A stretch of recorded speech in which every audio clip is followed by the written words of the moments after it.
और देखिए मेरठ में एक हैरान कर देने वाला मामला सामने आया है। यहां एक पत्नी ने प्रेमी के साथ मिलकर अपने पति की निर्मम हत्या कर दी।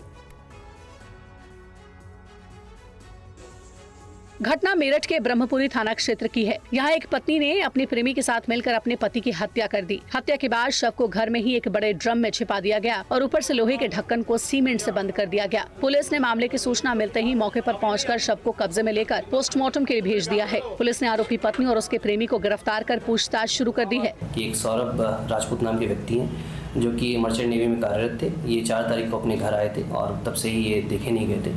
शक के आधार पर इनकी पत्नी मुस्कान और उसके मुस्कान का एक प्रेमी है साहिल, उसे पूछताछ के लिए पुलिस ने बुलाया था और पूछताछ के दौरान इन्होंने अपना जुर्म को बुलाया। इन्होंने बताया कि 4 तारीख को साहिल ने ये और मुस्कान के साथ मिलकर जो सौरभ हैं उनके चाकू से मारकर हत्या कर दी थी। हत्या करने के बाद उन्होंने शव के टुकड़े कर एक ड्रम में डालकर उसे सीमेंट से भर दिया था। सौरभ और मुस्कान का प्रेम विवाह हुआ था। सौरभ मर्चेंट नेवी में नौकरी करता था और फरवरी में छुट्टी पर मेरठ आया था ताकि पत्नी का जन्मदिन धूमधाम से मना सके। इसी बीच उसकी पत्नी मुस्कान का संबंध साहिल नाम के युवक से हो गया। दोनों ने मिलकर इस वारदात को अंजाम दिया।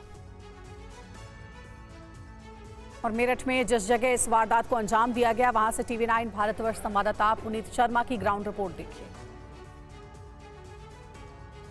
7 फेरों के 15 टुकड़े, कत्ल की खौफनाक कहानी शुरू होती है मेरठ के ब्रह्मपुरी इलाके के इंदिरा नगर के इसी घर से, जहां पर एक पत्नी अपने प्रेमी के साथ मिलकर अपने पति का बेरहमी से चाकू घोंपकर कत्ल करती है और उसके बाद लाश के 15 टुकड़े करती है और फिर उन टुकड़ों को डंप करने के लिए पानी के एक बड़े ड्रम में टुकड़ों को रखा जाता है और उसके ऊपर से सीमेंट का घोल भर दिया जाता है। लेकिन आखिरकार पुलिस इस पूरे खौफनाक मर्डर केस से पर्दा हटाती है और आरोपी पत्नी और उसके प्रेमी को गिरफ्तार कर लेती है। इस वक्त इलाके के लोग, पड़ोसी हमारे साथ मौजूद हैं।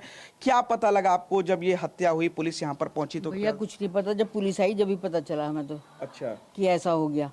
किसी को यकीन ही नहीं आ रहा था कि ऐसा कुछ हो गया होगा। कभी आपने जो आरोपी था साहिल, उसको आसपास ये घर पे आते जाते देखा था? हाँ, वो सुबह शाम में आता था ऐसे ही। कभी कभी सुबह 7:30 बजे, कभी दोपहर में, कभी शाम को 2-3 बार ही आता था। क्या बताता था रिश्ता, कोई कौन है क्या है? सुना था ऐसा कि भैया बताती है, पता नहीं भैया क्या था। और इस पूरी वारदात को लेकर अहम खबर एक आपको बता दें कि मुस्कान को फांसी की सजा होनी चाहिए। ये मुस्कान के माता पिता ने बेटी के लिए फांसी मांगी है।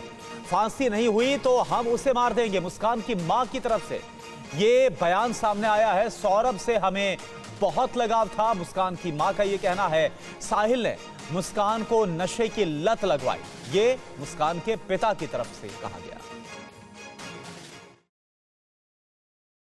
पहले तो उन्होंने बात घुमाई फिराई कि मम्मी उसके घर वालों ने ही मारा है मेरे सामने, और मेरे घर उसके घर वाले ही वहाँ ले गए थे। हमें उसकी बात पे विश्वास नहीं हुआ।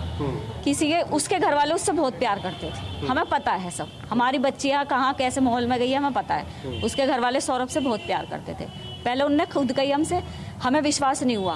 हमने उससे बेटा बेटा करके, हम उससे प्यार से बात कर रहे हैं। मैंने कहा बेटा सच बता दे, तू इतनी ऐसी बेवकूफ़ नहीं है कि तेरे सामने कोई तुझे मारेगा और तुझे कोई चीखेगा भी, तू आवाज़ नहीं देगी। बाबा, मैंने उसका मर्डर कर दिया अपने दोस्त के साथ मिलके, तभी मैं उसे थाने ले गया। 4 तारीख को उन्होंने मर्डर करा है और 5 तारीख को वो अपने उसी फ्रेंड के साथ घूमने गई है और ये आई है 17 की रात को 10 बजे।